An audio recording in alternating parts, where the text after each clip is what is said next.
I'm doing great. Yeah, it's good to be here. It's the last show of the European tour? Yes. Yeah, it's been a great tour, and we can't wait to finish it off at Pukkelpop. You can't wait to finish it off? Is it going to do something special?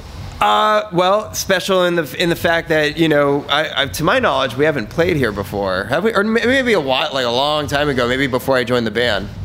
I shouldn't say that. I'm not sure. So it's been a long time, yeah, if it has. But no, we're really excited. A show like this is really great for us because we love playing with bands that we don't normally get the chance to play with. You know, we love playing our metal festivals where we see a lot of our family, our touring family and friends all the time. But you know, it's a rare opportunity to get to play a place where you're playing with all these different artists who you rarely cross paths with. So it's a great opportunity for us, and that's what brings it a little bit new for us, because maybe we're playing to a lot of people who haven't listened to us or heard of us or particularly like us, and that's a fun challenge for us, so we're excited. Yeah, cool, because the European festivals, I imagine, are different than USA festivals, no? Yeah, and well, it's interesting you say that, because in the US, you see more and more, just because we live there, and you kind of start to see it change.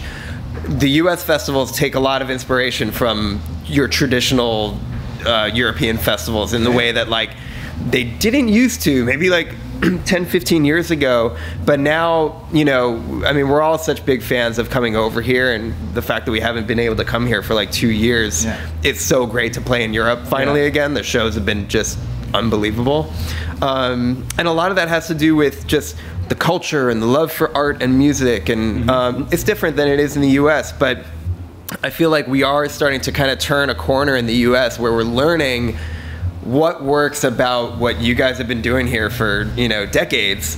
It's starting to translate in the way that we now have more and more festivals popping up in the United States where people camp out and they spend, you know, 4 days watching all their favorite bands and stuff. And even eclectic, you know, festivals like Lollapalooza now have more representation from, you know, metal bands, the side of things. Metallica playing, you know, Lollapalooza and stuff like that is incredible advancements in, you know, the whole ecosystem of festivals worldwide. So it's great to see it starting to take shape in the US, but it happened here first. It happened in Europe first. Well, we steal from each other, right? We take the best things from each other. That's true. So when you tour the world, well, like you do, are there things you take back home?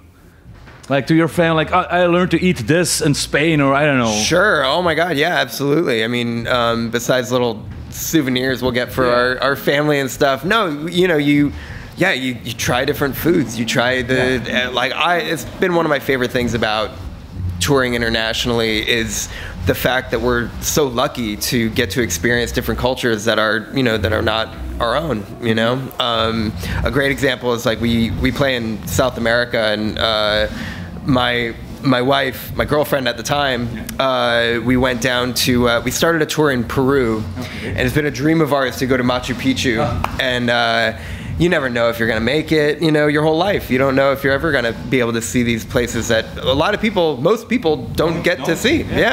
And so we started a tour in Peru, and it's like, okay, let's go to Machu Picchu before we start this tour, and we got engaged at Machu Picchu. And so to take advantage of, you know, the culture and the history, and to be able to work that into the fabric of our life and our story that we, you know, we tell our loved ones, who it's like, you know, a lot of people that we're related to, a lot of them don't have a framework for like what it is that we do, where you're jumping from city to city, country to country, doing this stuff, and it's kind of like, a lot of it's like, yeah, you wouldn't even believe it if I told you, but it's true, and we're so grateful for the opportunity to do this on the level that we do it, and you know, it's we're really, really lucky. I mean, all of us, beyond Slipknot, like anybody that gets this chance to tour the world and play music for people who are willing to listen, like that's a dream come true in itself. Yeah, and they're willing, man. Do you still go sometimes on the train yourself? Like today, you could walk around a little bit, look at the kids. Yeah, I wish I had more time today to check out more artists, but typically, yeah. I mean, I love. yesterday we just played a show, another very eclectic festival. We played with Ty Segall, the Pixies. Oh my God! And then we played, and it's like stuff like that's just so great. That's so great. I got to spend my afternoon watching some bands that I don't typically get to see that we play with, and yeah, you know, we take a lot from it too. Like we put on our own festival, Not Fest, and a lot of the inspiration for that comes from what we experience. And a lot of us, we walk around, we take it all in. We pay attention to the food trucks. We pay attention to the things that are not, you know, it's not a band playing on stage, but it's a theatrical thing that's happening out in the audience. We love it all, and you know, it gets a little bit difficult day to day. You know, you try to see as much as you can.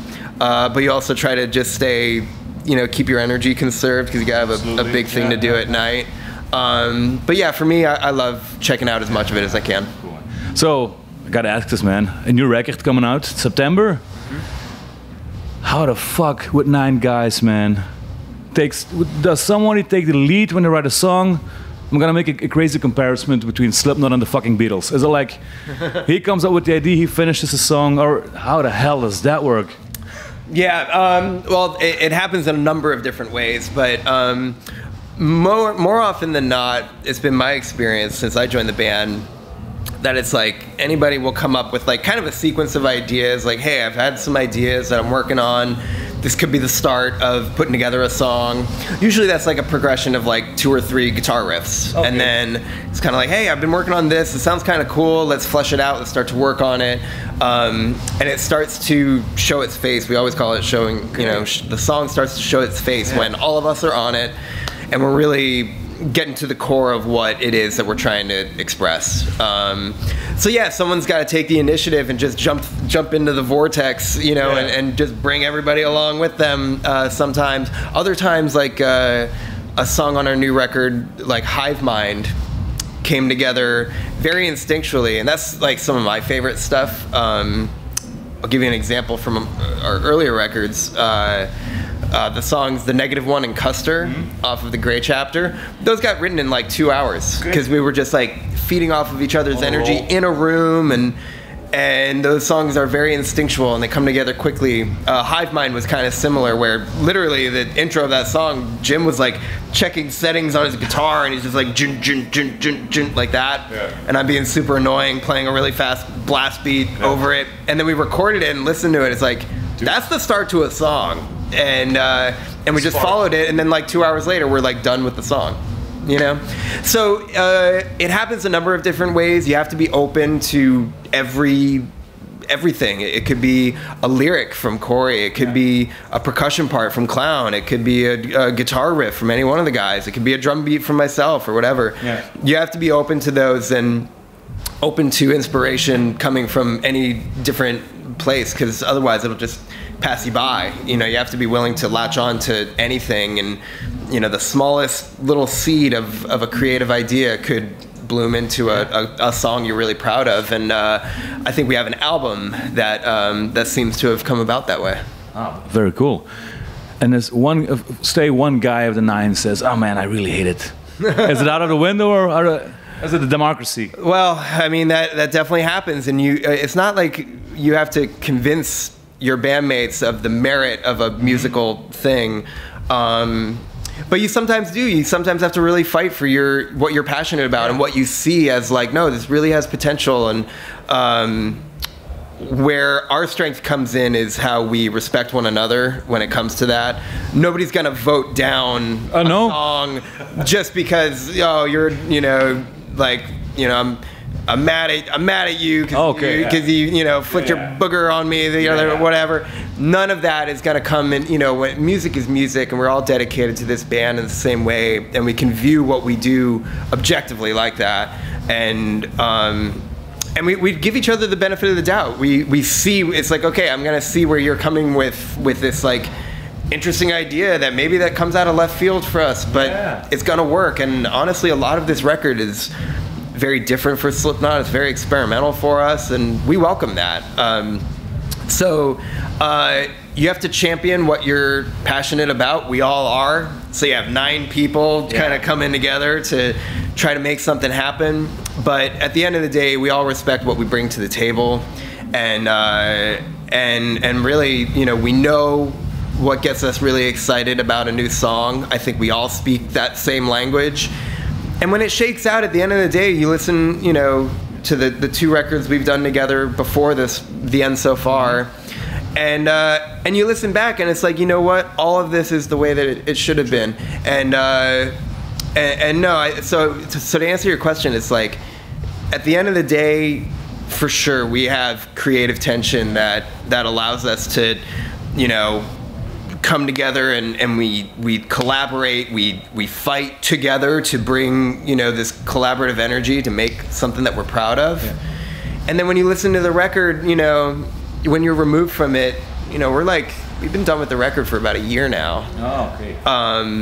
You know, and I listen back to it and I'm like, yeah, you know, all this stuff, it took a lot of hard work, and sometimes you don't see the forest for the trees, but we're all very proud of it, and you only get through that by really trying to bring the best out of each other. And I think that's really all we try to do with each other is bring the best out of one another. Yeah, it shows also. I saw on a lot of your songs, you all are credited as producers. Mm-hmm. That means a lot. That you really, it's all for music. And that's something that is a little weird for me. And not weird, it's not the right word. But of course, you're a band with very much theatrical stuff going on. But still, it's always about the music, and everybody gets that. That's fucking hard to do, man. Yeah, I mean, nothing about Slipknot is easy, that's for sure. But you know, if it was easy, everybody would do it. Yeah. Yeah, but it's not a gimmick. You could easily say it off. Yeah, it's like, yeah, they dress up. But it's always about the music. You guys have lifted yourself above that.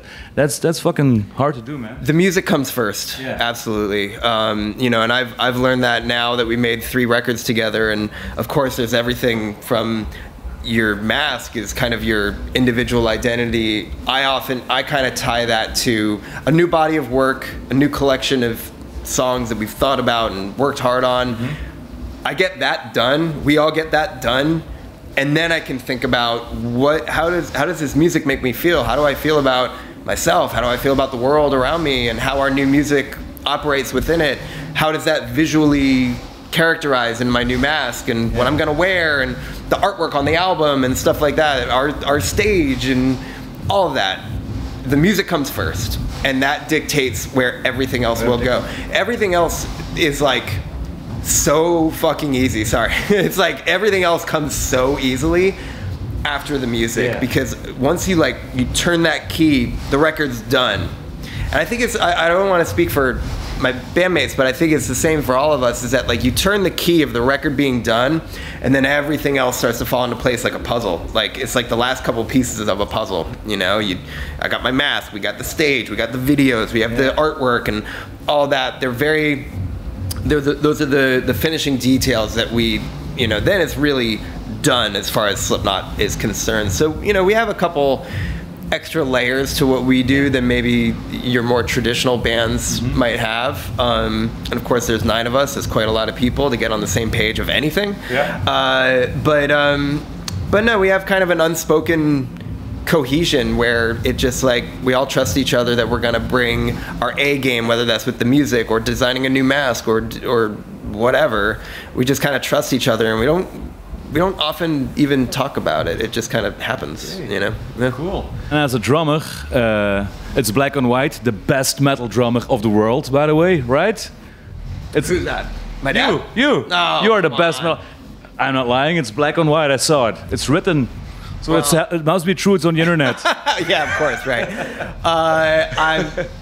That's incredibly flattering. Yeah. I have no objectivity or subjectivity or whatever. You know, That's cool to tell at a party, right? Well, look, I'll put it this way. I'm really appreciative that anybody listens to, you know, any kind of project that I'm a part of. If anybody's willing to spend any amount of time with it, that's a blessing. And, you know, I wouldn't be able to do all of this without, you know, my fantastic bandmates. Yeah.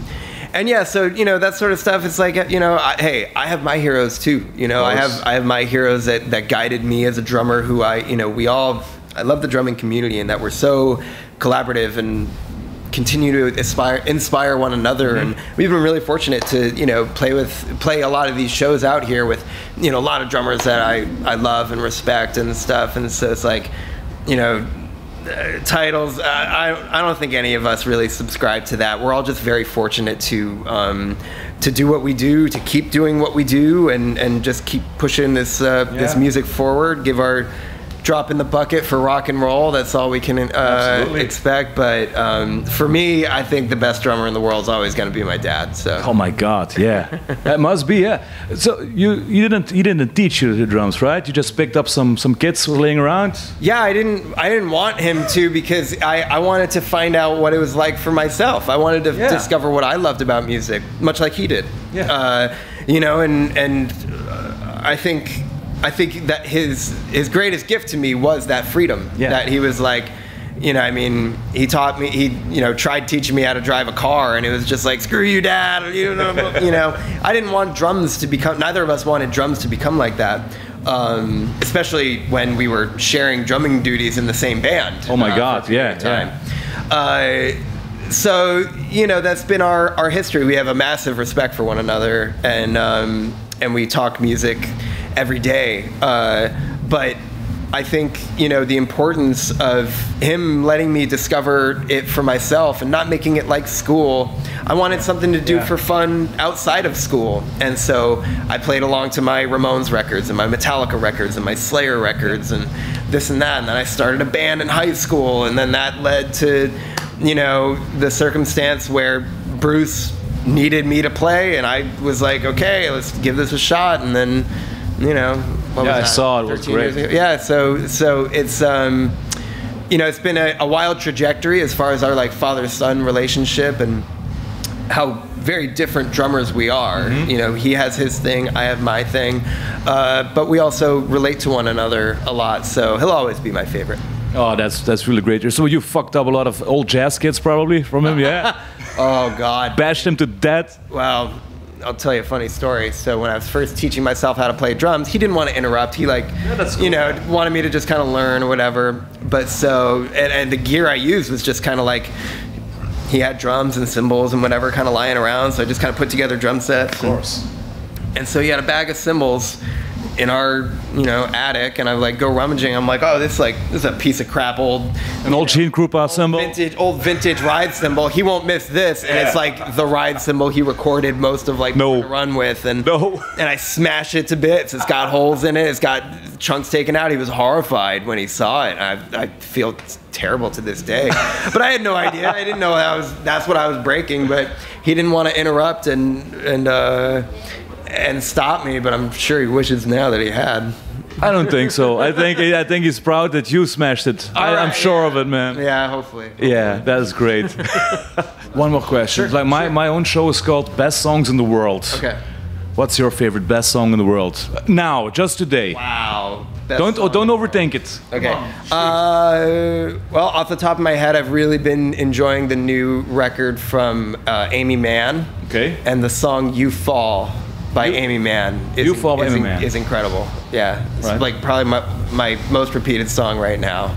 So that's my answer. All right. Thank you so much for this interview, man, and have a great fucking show. Thank you. Right on. Thanks. Willy. Music matters.